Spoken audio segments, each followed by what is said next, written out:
Chapter 1. Click. The faint sound of the villa's front door opening was like a needle, precisely piercing the deathly silence of the living room. I sat on the cold floor, leaning against the sofa, hugging a throw pillow that had long gone cold, like holding a block of ice. Today was our wedding anniversary. The 5th.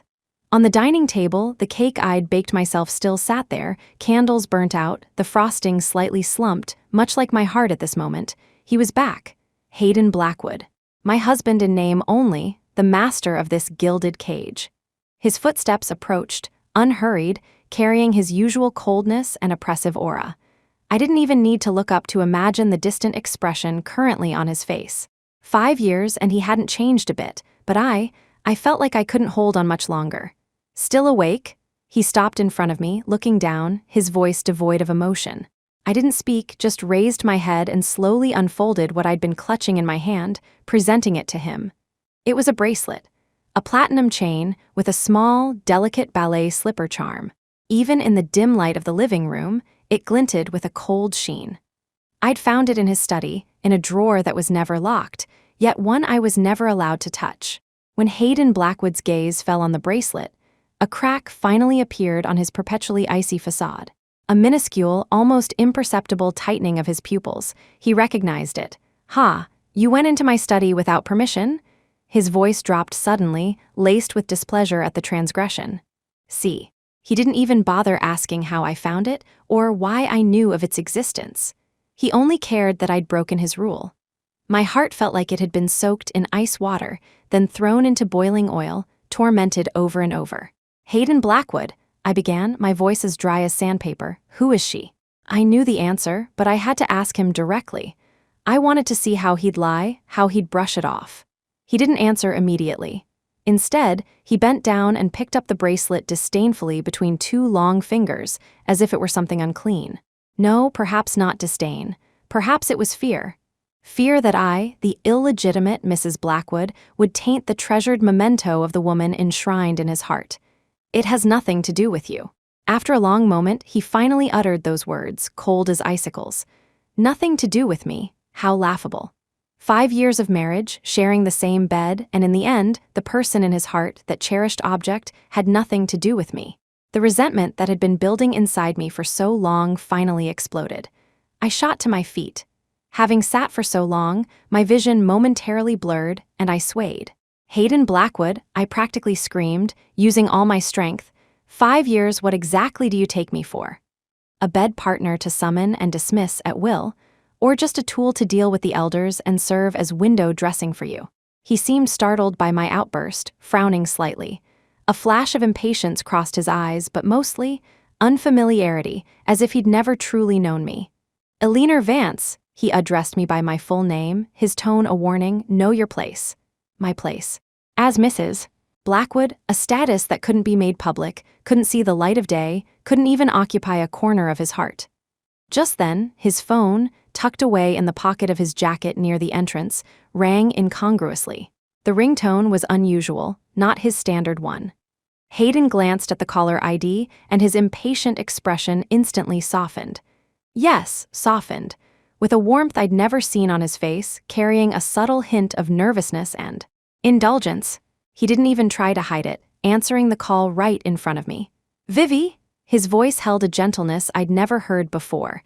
Just that one word plunged me straight into hell. Vivian Sterling. The woman rumored to be cherished deep in his heart.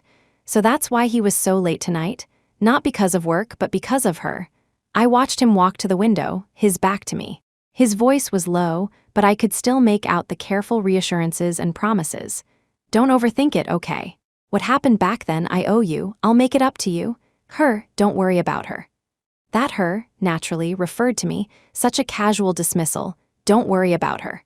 My 5 years of devotion, 5 years of waiting, 5 years of self-deception in his world, I didn't even warrant a name, reduced to a meaningless pronoun. I don't know what was said on the other end, but Hayden let out a low chuckle, soothingly. That laugh was like a sharp blade stabbing precisely into my heart, twisting cruelly. Enough it was truly enough I couldn't listen anymore. While he was still on the phone, I turned and walked numbly up the stairs, step by step, back to the equally cold and empty bedroom. No tears, no hysterics. just calmly retrieved a piece of paper from the back of the nightstand drawer. It was a divorce agreement. I'd actually prepared it long ago, just never found the courage to bring it out. But now I didn't need courage. When your heart dies, you don't need anything to prop it up. I picked up a pen and in the space marked wife's signature at the end, I wrote, stroke by careful stroke, the name Alistair Vance. My handwriting trembled slightly but was exceptionally clear. After the final stroke, I tossed the pen aside and placed the signed agreement, along with the ring symbolizing 5 years of farcical marriage, together on the nightstand. Then, I opened the closet and pulled out the suitcase I'd packed long ago. There wasn't much inside, only things that belonged solely to me. This place held nothing for me worth keeping, except for bone-deep pain. Hayden Blackwood, goodbye. Chapter 2. The wheels of the suitcase glided almost silently over the expensive carpet, much like my presence in this vast house over the past 5 years silent, unnoticed. I didn't look back at the bedroom, filled with coldness and lies. My gaze swept past the nightstand. The signed divorce papers and the solitary ring were like a stark white flash splitting the darkness piercing, yet carrying a kind of resolute relief. Going downstairs, I deliberately lightened my steps, avoiding the living room. I could faintly hear Hayden's lowered voice, still murmuring something to Vivi on the phone. How nice. My departure wouldn't disturb him in the slightest. Reaching the entrance hall, Bernard, the old butler on night duty, stood in the shadows. Seeing me with the suitcase, a flicker of astonishment crossed his cloudy eyes, but he quickly lowered his head, pretending not to see.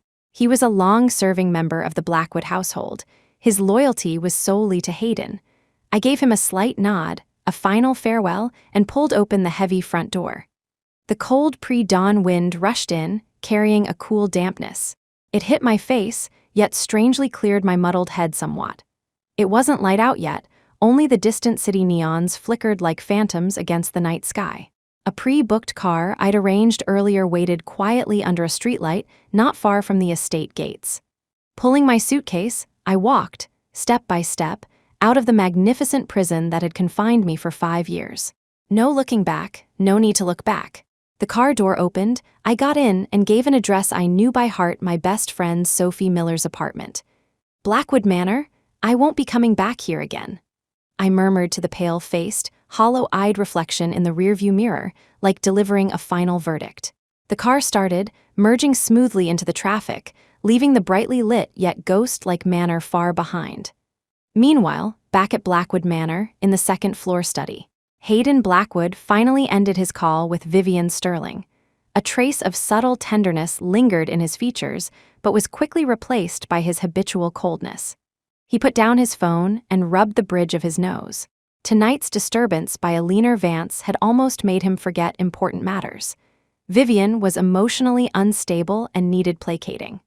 Thinking of Alistair's earlier outburst and accusations, a flicker of annoyance crossed his eyes. Her nerve was certainly growing, not only daring to enter his study, but daring to question him.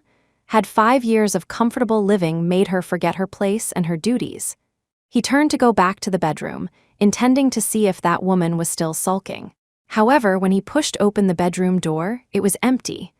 Only the glaring black and white document on the nightstand and the dull ring beside it testified to what had just happened.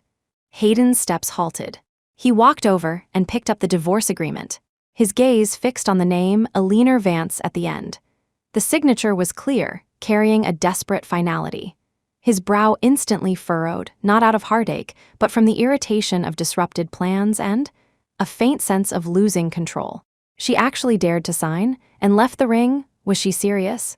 Ha! Hayden smirked, letting out a cold laugh, playing hard to get. He'd seen plenty of such tricks.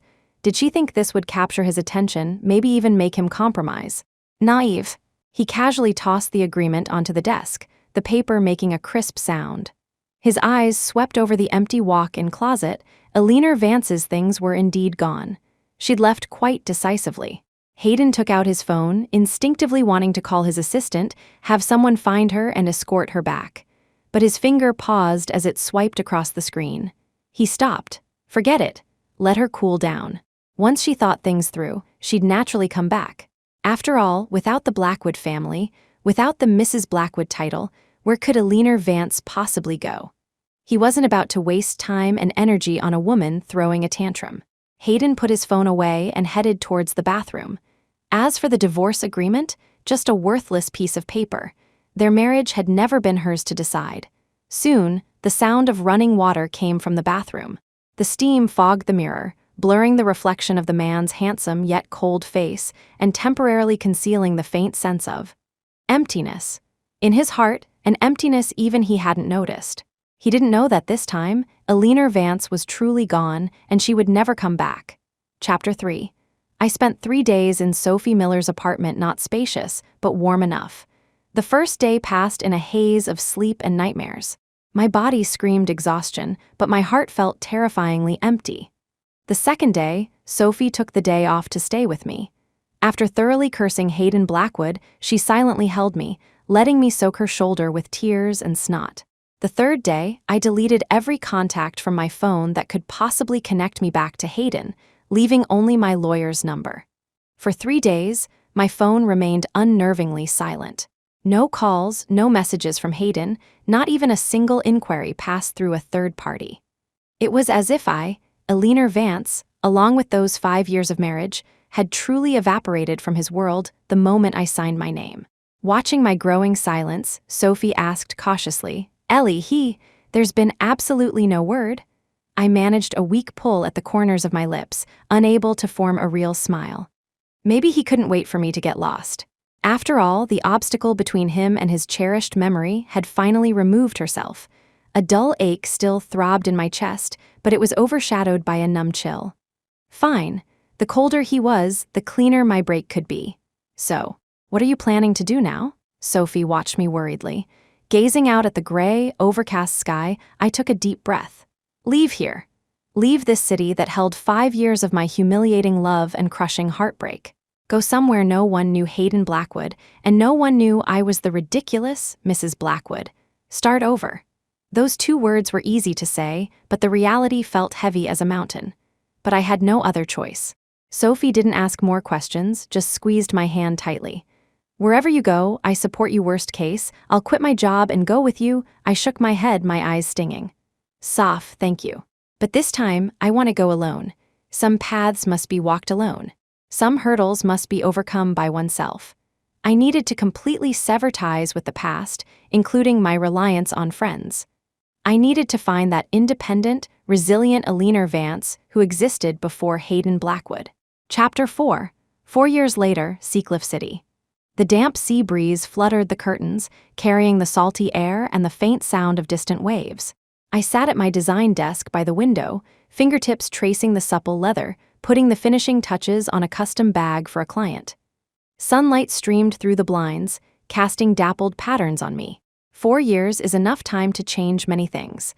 I was no longer the Eleanor Vance who revolved around Hayden Blackwood, plagued by insecurity.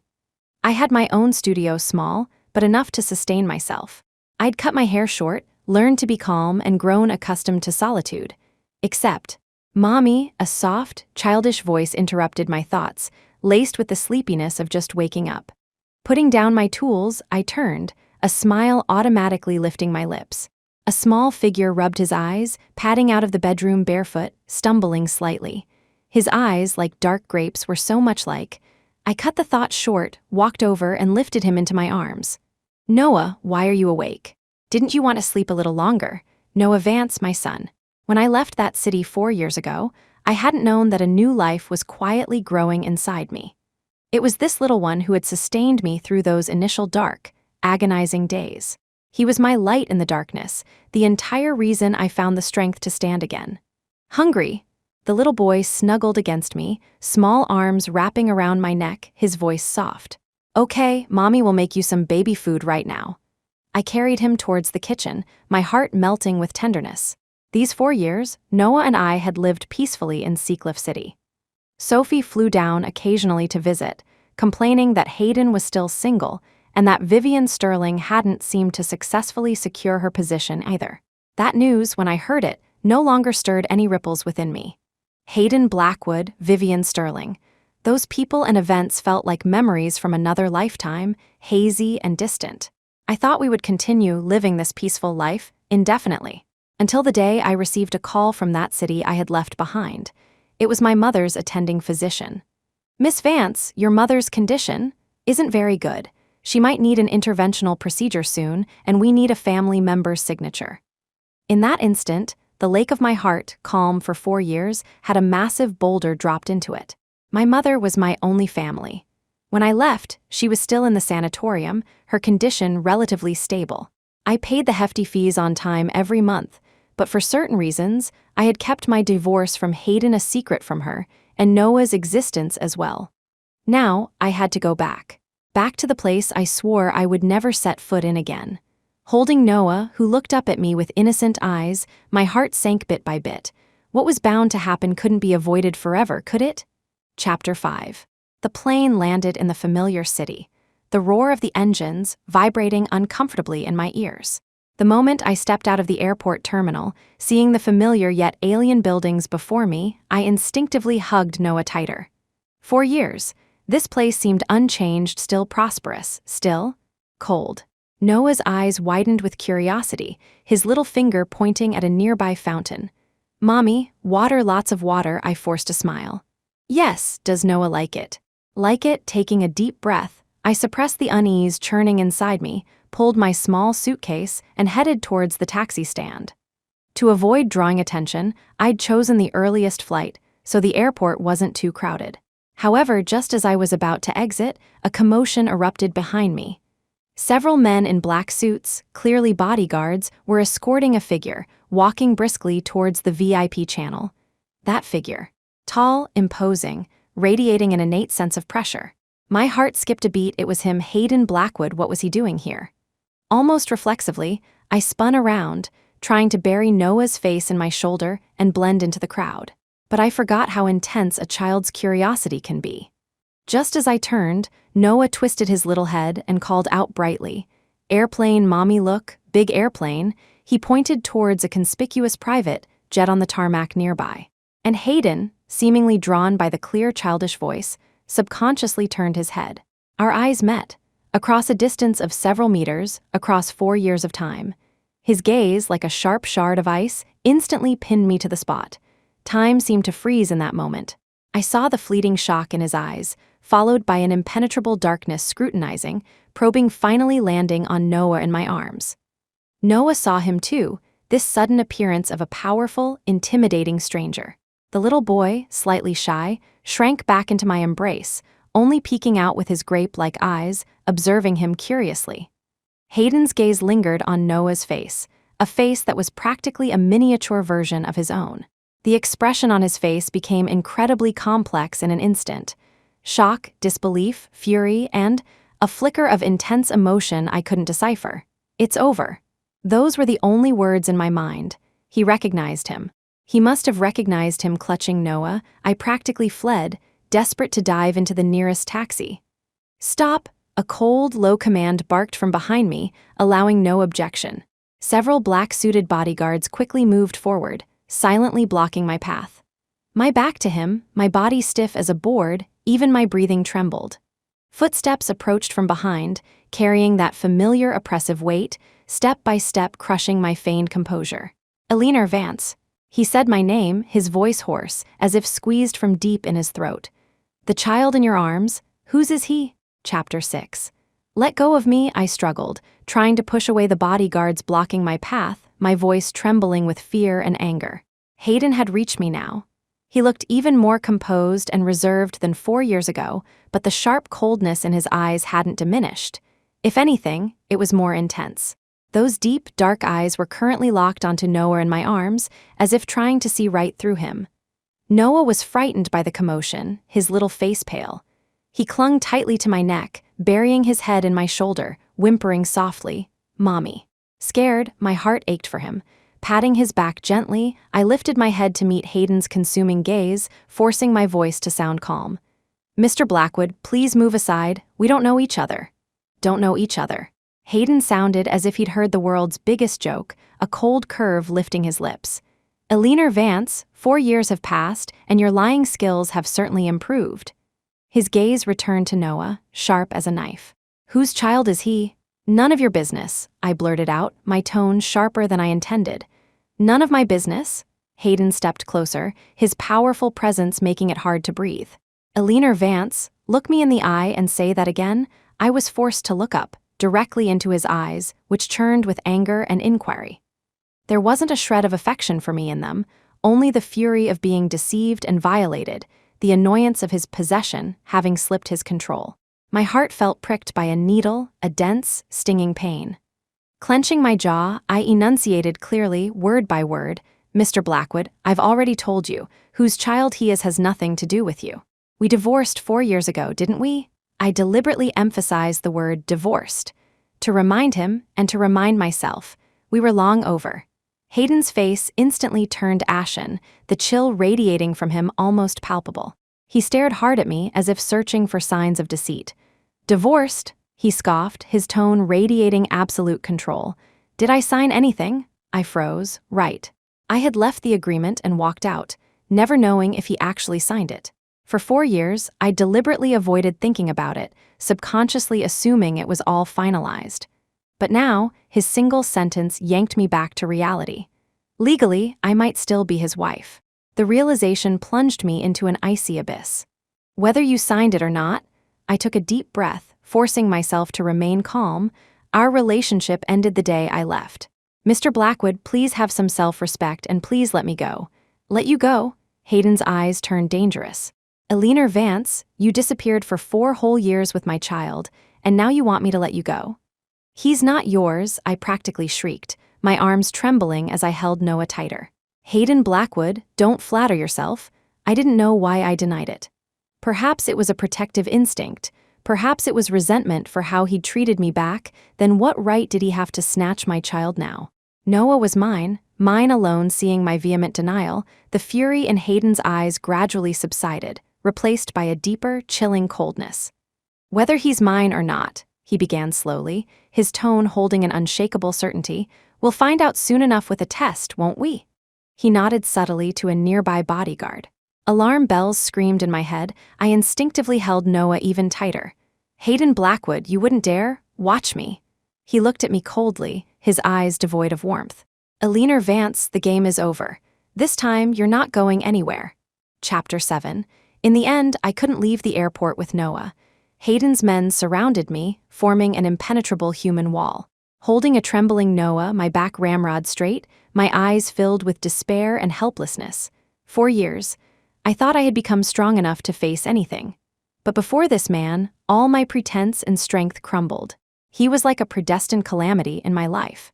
No matter where I ran, I was fated to be caught by him.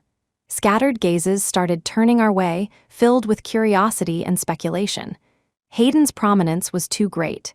Even his mere appearance at the airport was enough to cause a minor stir.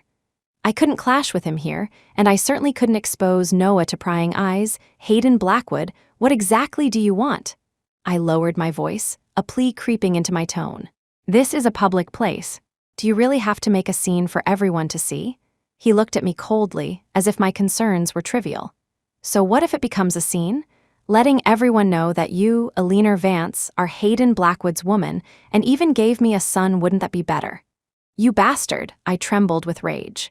He was insane, a complete control freak, just as I felt I was about to break. A warm, clear voice, like sunlight piercing through dark clouds, suddenly sounded nearby.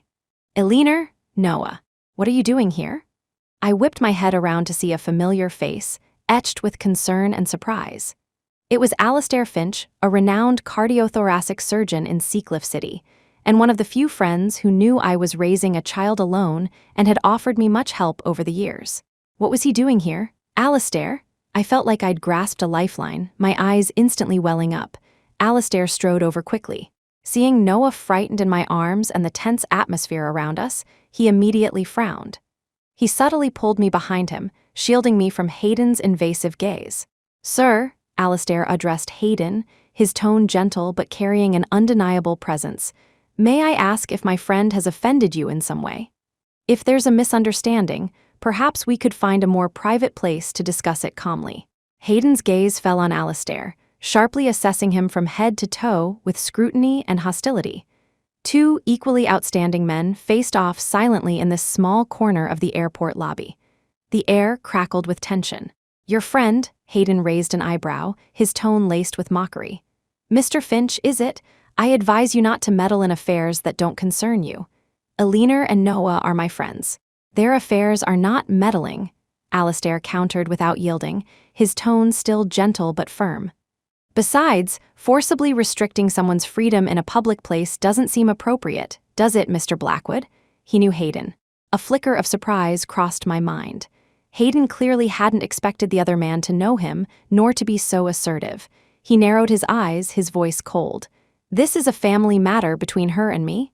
"Family matter?" Alistair smiled faintly. "As far as I know, Alistair is currently single, and even if it were a family matter, handling it this way seems rather improper." He paused, glancing at the growing crowd and the airport security personnel who had noticed the situation. "Mr. Blackwood is a public figure. I assume you wouldn't want some family matter to make headlines tomorrow, would you?" Alistair's words, neither soft nor harsh, hit Hayden's concerns precisely. Hayden's face darkened ominously. He truly didn't care what others thought, but causing a scene over custody wouldn't reflect well on him or the Blackwood Corporation. More importantly, he hadn't figured out the relationship between this suddenly appearing man and Alistair Vance. Seeing Alistair subconsciously lean on the other man fueled a nameless fire within him. After a tense few seconds, Hayden finally waved his hand, signaling the bodyguards to temporarily step back. But his hawk-like eyes remained fixed on me, a silent declaration. "This is temporary, you won't escape." Alistair immediately took my arm. "Let's go, Alistair, I'll take you home." I shot him a grateful look, held the still shaken Noah close, and almost fled with Alistair, leaving that cold, dangerous gaze far behind us. Chapter 8. Settled in Alistair's car, my taut nerves relaxed slightly, but my heart still hammered wildly. "Mommy," Noah whimpered softly in my arms. That uncle was scary. "SHH, it's okay, Noah, sweetie. It's all right now." I held him tightly, my voice choked. Alistair glanced at us in the rearview mirror, handed back a pack of tissues, and said gently, "Let's not stay here. Come with me." His voice held a reassuring authority, and his hand gently steadied my arm. The warmth through my thin sleeve strangely calmed my racing pulse. "I have an empty apartment, better security. You can take Noah there for now. As for your mother, I'll figure something out, find a reliable hospital, and get her settled first." "Alistair." My throat felt blocked, raw, and painful. Besides a weak "thank you," I couldn't find words to express the emotions swirling inside me. The terrifying scene just moments ago, if he hadn't shown up, just thinking about the potential consequences sent chills down my spine. "Silly girl," Alistair looked down at me with a helpless but gentle smile, like a warm winter sun chasing away the shadows in my heart. "Now's not the time for thanks." He paused, his gaze shifting towards the direction of the earlier chaos, his tone holding a subtle, probing note. "But that imposing man earlier, could he be Noah's father?" he asked cautiously, as if afraid to touch a raw wound. My body still stiffened involuntarily, as if pricked by a needle. Silence fell between us like a heavy curtain. Finally, with difficulty, I gave a barely perceptible nod, acknowledging the truth I'd been trying to escape. A complex, fleeting emotion crossed Alistair's eyes: surprise, concern, perhaps something else gone in an instant, too fast to grasp. He quickly regained his usual gentle composure, merely sighing softly. "It seems your big trouble has really caught up with you." Yes, my troubles were probably just beginning. Knowing Hayden's obsessive and domineering nature, how could he possibly just let go? A cold sense of despair crept over me like vines. Alistair settled Noah and me into his vacant, high-rise apartment downtown. Key-card elevator, coded door lock, heavy soundproof doors and windows, it felt like a temporary fortress, momentarily shutting out the noisy, dangerous world outside. But both Alistair and I knew this was just a stopgap measure, like sandbags hastily piled against an impending flood. Hayden Blackwood's power and resources far exceeded anything we could imagine. Hiding wouldn't last long. Sure enough, just one day later, the call I dreaded most came through. It was the director of my mother's sanatorium. His voice on the phone was unusually polite, almost deferential, tinged with a careful awkwardness. "Miss Vance, about your mother?" The director chose his words carefully, speaking slowly. "Her condition has been somewhat unstable lately." We've specifically invited a top expert team from the Capitol for a consultation. After careful review, the experts suggest it would be best to conduct a more comprehensive gene screening. This will help us tailor her subsequent treatment plan more precisely for better results. Of course, this screening requires direct relatives to, well, cooperate by providing a blood sample or other biological sample. I could barely hear the rest, only a buzzing in my ears. A chill shot up from my feet to the top of my head, plunging me into an icy dread. Gene screening? Requiring samples from direct relatives? This elaborate pretext, this tightening noose, felt like a precision weapon tailor-made for Hayden Blackwood. He didn't even need to show up, didn't need to utter another threat. He could effortlessly use my greatest vulnerability, my sick mother, to manipulate me, forcing me back onto the path he dictated. Eleanor, calm down, don't do anything rash, Alistair, noticing my instantly pale face and hands shaking so badly I could barely hold the phone, quickly placed a hand on my arm. His voice was steady and strong. This sounds suspicious, very strange. Don't panic, I'll go verify the situation carefully for you. Chapter 9. However, the results Alistair painstakingly verified, using all his connections, were like a bucket of ice water poured over me. Shattering the last vestiges of hope, the expert team was real, top specialists in the country. The recommendation for gene screening was indeed from the experts, with seemingly irrefutable reasoning. The sanatorium's procedures were all legitimate and by the book. Hayden had covered his tracks perfectly, leaving me with no grounds for refusal. Unless I didn't care about my mother's health, but how could I not care? He calculated everything. I slumped onto the sofa, my eyes dull and lifeless. Alistair was silent for a moment, then gently patted my shoulder. Eleanor, it's come to this. Running away won't solve anything. Maybe this is also a chance to clarify the truth. I understood what he meant. The DNA results couldn't be hidden, rather than being passively forced by his various tactics. Ultimately, I agreed to cooperate with the gene screening. Naturally, the sample collection was done with Alistair present throughout and under the witness of a lawyer, ensuring the sample was used solely for my mother's medical diagnosis, and the process was transparent. But we both knew Hayden wanted far more than just that. A few days later, a leaked paternity test report silently appeared on Hayden Blackwood's desk. Black and white. Paternity confirmed, 99.99.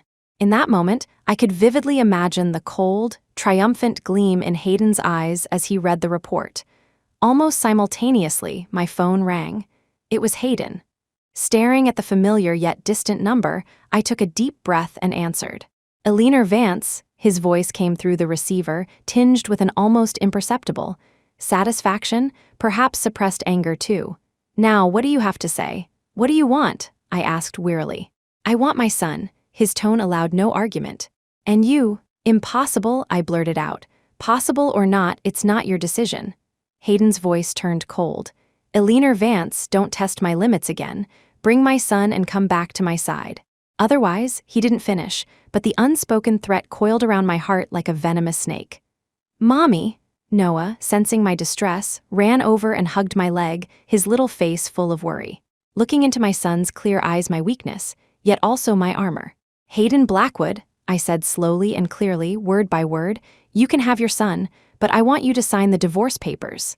This time, silence fell on the other end of the line. Chapter 10. Hayden didn't immediately agree to my condition, nor did he refuse. He simply told me, in an exceedingly cold tone, my son must acknowledge his lineage. As for the divorce, we'll talk about it after you come back to me. Typical Hayden-style dominance, leaving no room for negotiation. The following days were deceptively calm. Hayden didn't contact me directly, but the invisible pressure remained, suffocating. I knew he was like a net, slowly closing in. Alistair kept trying to find solutions, consulting lawyers, seeking legal loopholes to fight for Noah's custody. But the Blackwood family's formidable legal team and vast wealth made it an uphill battle. Just as I was at my wit's end, an unexpected visitor arrived. Vivian Sterling. She wore an elegant Chanel suit, her makeup flawless, looking as sophisticated as she did in magazines 4 years ago. But her beautiful eyes now glinted with coldness and unconcealed hostility. Somehow, she had discovered the address of Alistair's apartment and bypassed the downstairs security. Miss Vance, long time no see. She stood at the doorway, a fake smile on her lips, her eyes raking over me like knives before settling on Noah, whom I shielded behind me. When she saw Noah's face, so strikingly similar to Hayden's, her artificial smile froze instantly. Disbelief and jealous resentment flashed in her eyes. He's Hayden's child? Her voice trembled slightly. I instinctively pulled Noah further behind me, staring at her coldly. Miss Sterling, you're Hayden and I have no relationship anymore. Please leave. No relationship? Vivian laughed sharply, as if hearing something absurd. Alistair Vance, who are you kidding? If there's no relationship, why would Hayden ignore my calls for you, even postpone our pre-arranged collaborative project? My heart skipped a beat. Hayden ignoring her calls? Postponing projects. That's Hayden Blackwood's business. It has nothing to do with me, I said, feigning calmness. Vivian advanced, the click of her heels sharp against the floor. Nothing to do with you. Alistair Vance, don't get cocky. Do you really think you can get back to Hayden's side just because of this child? Dream on, she suddenly reached out, trying to touch Noah. I swiftly pulled Noah away, snapping, Vivian, what do you think you're doing? Noah burst into frightened tears. What am I doing? Vivian looked at the crying Noah with a flicker of satisfaction, then adopted a pitiful expression, though her voice dripped with venom. Alistair Vance, let me tell you, the person in Hayden's heart has always been me. If it weren't for your damn mother suddenly falling ill back then, needing the Blackwood family's money and connections, Hayden would never have married you. He married you merely as. Stop it, I cut her off sharply, my blood running cold. Mother fell ill, the Blackwood family paid. It was true that my mother had suddenly been diagnosed with a serious illness back then, requiring a huge sum for surgery. I had just graduated college and was helpless. It was precisely then that Hayden appeared like a savior, proposing a 5-year secret marriage contract, promising to cover all my mother's medical expenses. Could it be? Could this be the real reason he married me, not out of even a flicker of affection, but simply because of a transaction, a deal based on my mother's illness? What? Afraid to hear it. Vivian smirked at my pale face. Hayden only ever felt responsibility and charity towards you, he told me. Once the 5 years were up, once he'd repaid the debt of gratitude to your mother, he would divorce you and marry me. You're lying, the words flew out, but a voice deep inside told me Vivian was likely telling the truth. It would explain why he was always so cold to me, why he never made our relationship public, why, after 5 years, he discarded me like worn-out shoes. So, from the very beginning, I was just a commodity, a tool used to repay some so-called debt of gratitude. Lying? Vivian sneered. Then go ask Hayden, see if he dares to admit who he had to temporarily inconvenience me for back then, marrying an unpresentable woman like you. Her words were like poisoned daggers, brutally carving up my already shattered heart. Just then the apartment door opened again. Alistair was back. Seeing the scene inside Noah crying, me deathly pale, he instantly understood. Miss Sterling, Alistair's face turned cold, his tone clearly dismissive, you are not welcome here. Please leave immediately. Vivian seemed somewhat intimidated by Alistair, but shot me a defiant glare before leaving, tossing a parting shot. Alistair Vance, just you wait, the door closed, shutting out the noise. I could no longer hold myself together. My body went limp, and I sank to the floor, tears streaming silently down my face. So, even that seemingly saving marriage hid such a sordid truth. Hayden Blackwood, do you even have a heart? Chapter 11.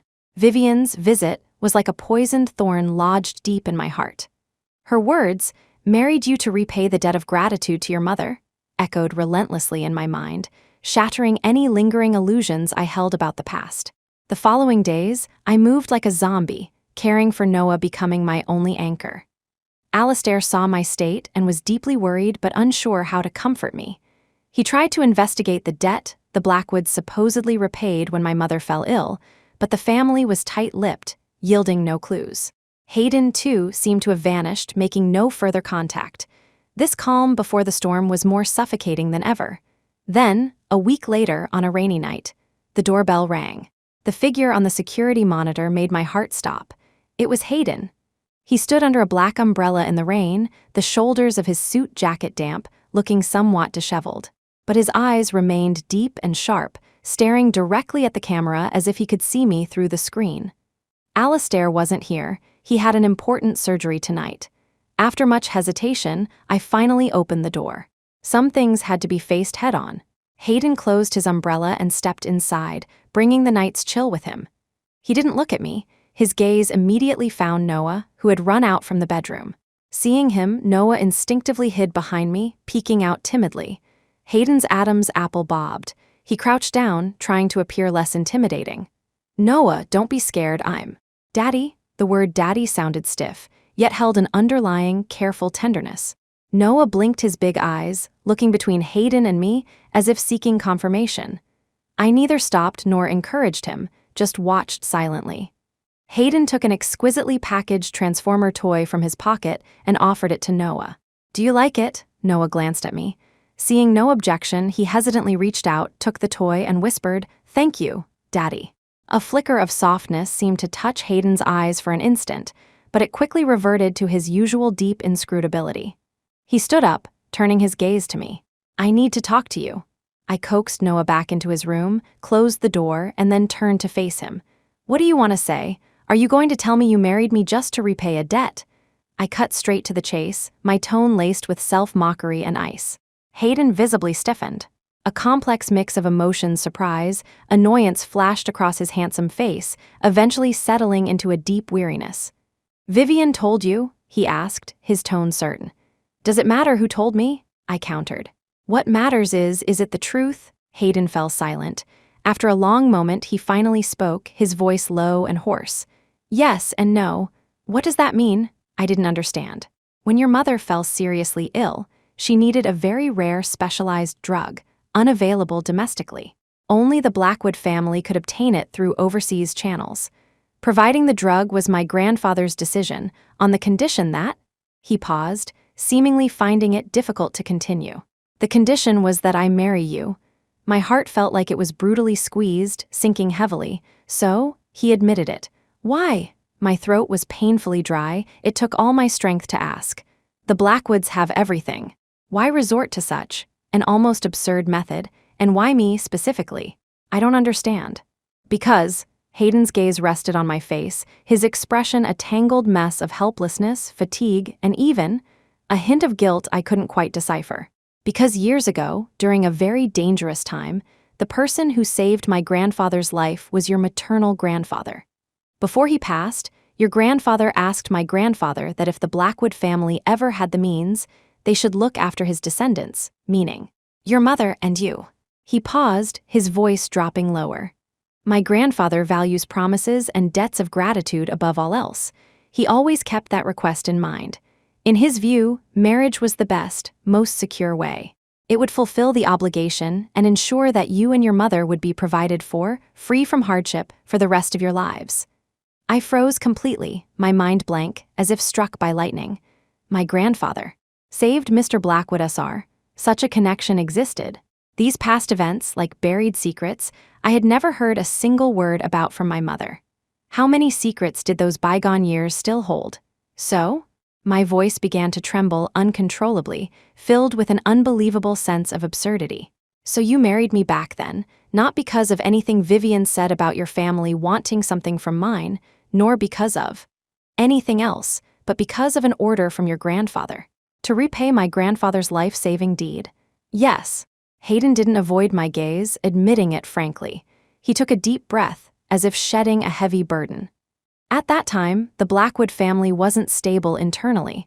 I had just taken over the group, hadn't fully established myself, and many things were beyond my control. I couldn't and didn't have the power to defy my grandfather's decision. And, honestly, back then, I didn't care about marriage at all. To me, it was just a contract, a business deal. Who I signed it with, what the terms were, it didn't seem to make much difference. Then what about Vivian?" Her name, a thorn in my heart for 5 years, was finally pulled out, raw and painful. "You and her. Those photos, the rumors, were they all fake? She and I were never what the rumors, or what you thought, suggested."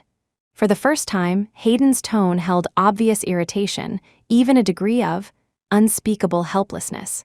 "She's the granddaughter of my grandfather's old friend, spoiled since childhood, overly attached to me in an unusual way.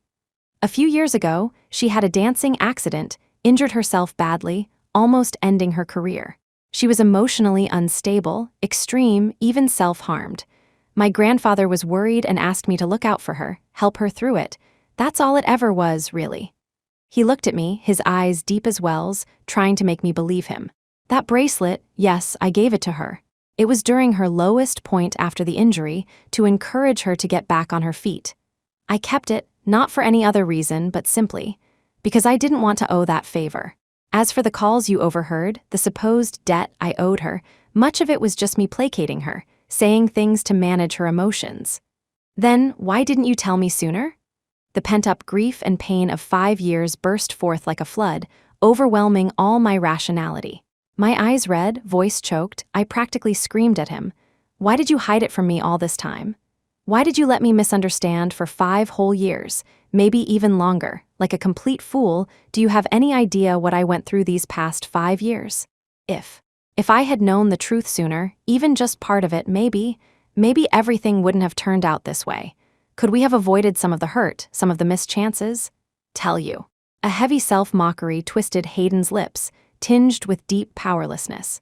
Tell you I married you not out of affection, but because of an old-fashioned story of repaying a debt and an order I couldn't refuse. Tell you I left you alone in our new home on our wedding night because I didn't care about the wedding, didn't care about you, the bride. Alistair Vance, ask your conscience. If you had known all this back then, would you have been happier? Or even more miserable? He paused, his throat working, his voice dropping exceptionally low, laced with a subtle struggle. And later, I admit, over time, I got used to having you around. Even started to not want to let go. But no one ever taught me how to express feelings. I didn't know how to tell you these confusing thoughts, didn't know how to completely sever the ambiguous ties with Vivian, and more importantly, I wasn't even sure if you felt anything for me. He trailed off, the words seemingly stuck in his throat. But the unfinished confession, that belated, clumsy explanation, was like a stone dropped into a stagnant pond, stirring unexpected ripples deep within my numb, almost dead heart. He didn't want to let go. He felt something. For me, the rain continued outside, tapping against the window, but the air inside seemed thick and heavy with this long-overdue truth. Chapter 12. Hayden's sense of crisis transformed into more forceful, almost obsessive actions. He was no longer content with visiting Noah for just a few hours each day. He began manufacturing ways to increase our family of 3 time.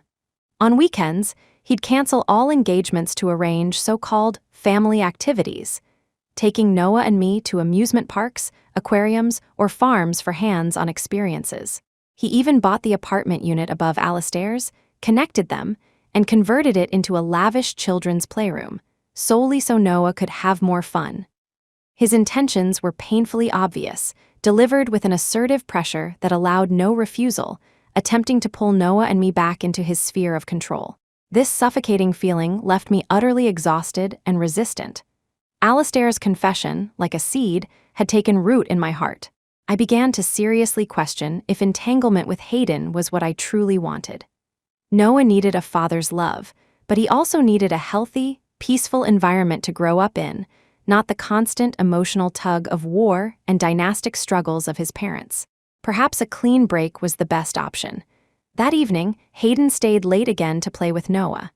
After Noah fell asleep, Hayden sat on the living room sofa, working on documents as usual, showing no signs of leaving.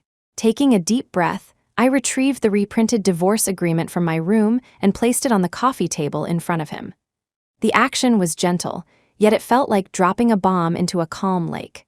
Hayden looked up, his gaze falling on the agreement. His previously softened expression instantly turned icy, his eyes sharp as daggers. Alistair Vance, what is the meaning of this? You should know exactly what I mean. I met his gaze, trying to keep my voice steady. Hayden Blackwood, let's talk. Talk about what? Divorce? He sneered, slamming the file in his hand onto the table. I told you, impossible. Why impossible? I looked at him. You didn't sign 4 years ago. You still refuse to sign now. Hayden Blackwood, what do you really want? What good does keeping me trapped do you? Good. He shot to his feet, his tall frame casting an imposing shadow as he advanced on me. Alistair Vance, you are legally my wife, and Noah is my son. Bringing you back to my side is perfectly justified. Justified. His self-righteousness made me laugh bitterly. Hayden Blackwood, don't forget, you admitted yourself that you married me only to repay a debt. Following an order you never had any feelings for me, what right do you have now to bind me with marriage and our son? Who says I have no feelings? Hayden suddenly roared, his eyes blazing with an intense, painful emotion I'd never seen before. Eleanor Vance, you heartless woman, He seemed about to say more but swallowed the words back, just staring fixedly at me, his chest heaving. Whether you have feelings or not, you know best. I averted my gaze, unable to look into those eyes that seemed ready to devour me. Hayden Blackwood, the past is past. We missed too much, hurt each other too much. Let me go, and let yourself go, okay? I picked up the pen from the coffee table and held it out to him. Sign it. We can discuss custody. I won't stop you from seeing Noah. I just want freedom. Freedom. The word pierced Hayden's heart like a needle. He stared at the pen I offered, at the resolute expression on my face, as if seeing that rainy night 4 years ago when she had left the agreement and the ring, vanishing without a trace. No, this time, he absolutely would not let her leave again. He violently swatted my hand away. The pen hit the wall and snapped in two. I said, impossible. He grabbed my wrist, his grip so tight it felt like my bones would shatter. Eleanor Vance, don't even think about leaving me, not in this lifetime. His eyes were bloodshot, filled with an almost frantic obsession. Chapter 14.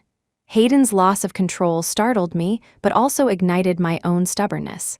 Hayden Blackwood, let go of me, I struggled fiercely, my wrist aching under his grip. Do you think you can keep me this way? You'll only make me despise you more. Despise? The word seemed to wound him. His bloodshot eyes locked onto mine, his breathing heavy. Eleanor Vance, are you that eager to run off to that doctor fella? That's none of your business. How is it none of my business? He roared, veins pulsing on his forehead. You are my wife, even if we divorce. It's not your place to go find another man. His words were unreasonable, yet carried a desperate possessiveness. Looking at his near-crazed state, a profound sadness washed over me. How did we end up here? Hayden Blackwood, my voice was weary. Can we just talk properly, without hurting each other like this anymore? My moment of vulnerability seemed to quell some of the madness in his eyes, replaced by a deeper pain and helplessness. He released my wrist and took 2 steps back, his large frame looking somewhat desolate under the living room lights. Talk properly? He gave a self-deprecating smirk. About what? About how you'll leave me? About how you'll take my son and marry someone else? I didn't. Enough, he cut me off, his voice hoarse. Eleanor Vance, I admit it, I was a bastard. For the past 5 years I was blind. I didn't know how to cherish what I thought marriage was just. Like that. I thought you were no different from other women. I was wrong, terribly wrong. He slammed a fist against his chest with a dull thud. It wasn't until you left that I realized. Those 5 years, you were already etched into my bones. The house without you was cold as an icebox food. Without you was tasteless without you around. Damn it, I couldn't even sleep properly. I looked for you for 4 years, Eleanor Vance, 4 whole years. I used every connection I had. Practically turned the world upside down, but you vanished like thin air. I thought you really didn't want me anymore. His voice broke, choked with a vulnerability bordering on collapse. This man, always composed and in control before the world, now stood like a lost child, red-eyed, revealing his rawest, most unguarded self. Until I saw you at the airport, saw Noah, he took a deep breath as if summoning all his strength. In that moment, I almost went crazy. I was jealous of that child, jealous that he had all of you for these 4 years, and I hated myself even more. Hated how stupid I was back then. Why didn't I realize my own feelings sooner? He stepped closer, his tall figure looming over me, thick with remorse and pleading. Wife!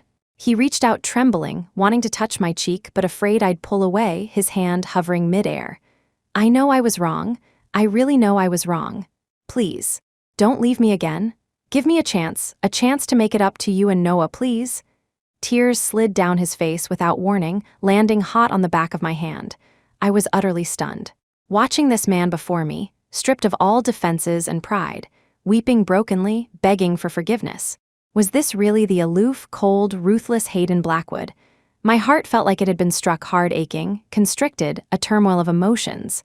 So he did care. So he could feel pain, regret, and fear of loss. Chapter 15.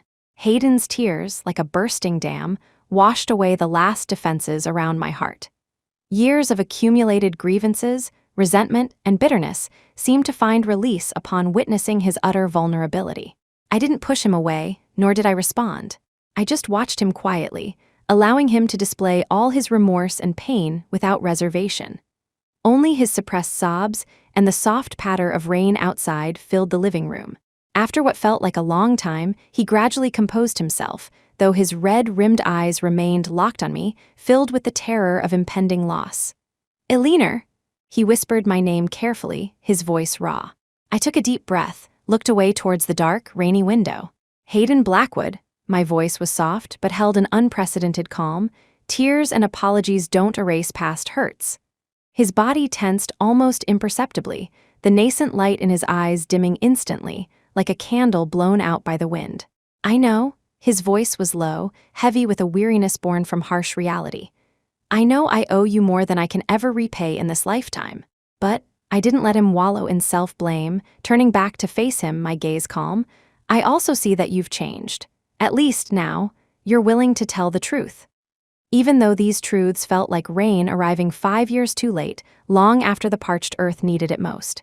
Hayden's eyes lit up as if a drowning man had grasped driftwood, latching onto my gaze, desperate, afraid this faint hope would vanish if he blinked. "So, you." His throat worked, but he couldn't form the question, his caution laced with palpable fear of hearing an answer he couldn't bear. "Don't get your hopes up." I cut off his budding expectation, my tone calm but firm. "I can't forgive you immediately.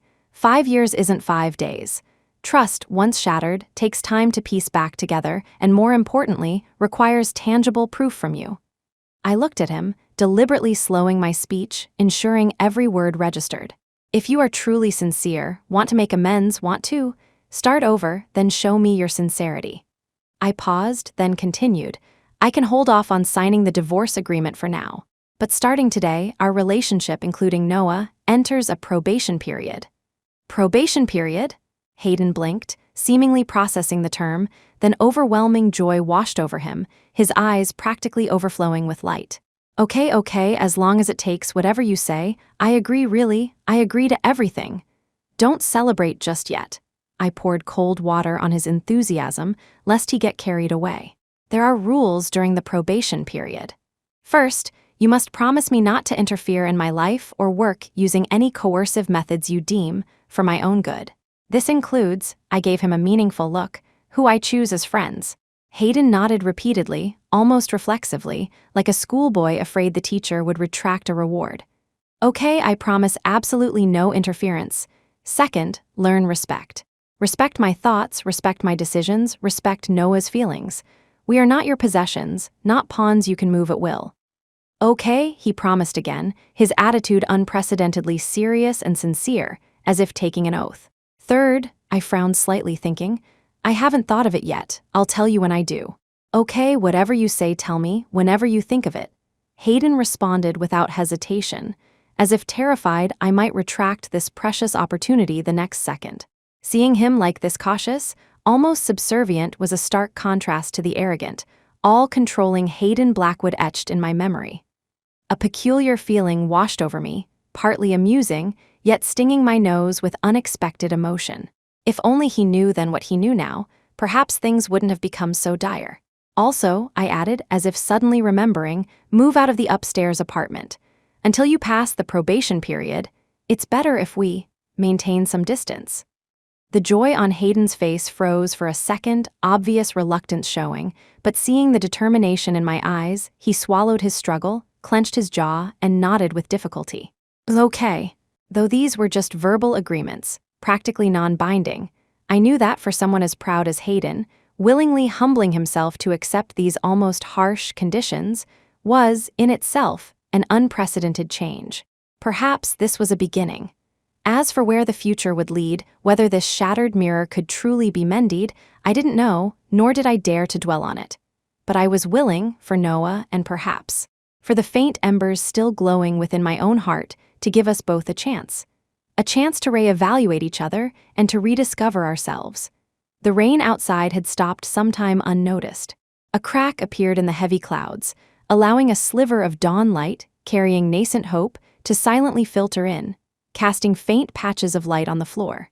Hayden watched me intently, his expression complex, filled with the elation of having recovered something lost, cautious probing, and a near devout anticipation I'd never seen in his eyes before.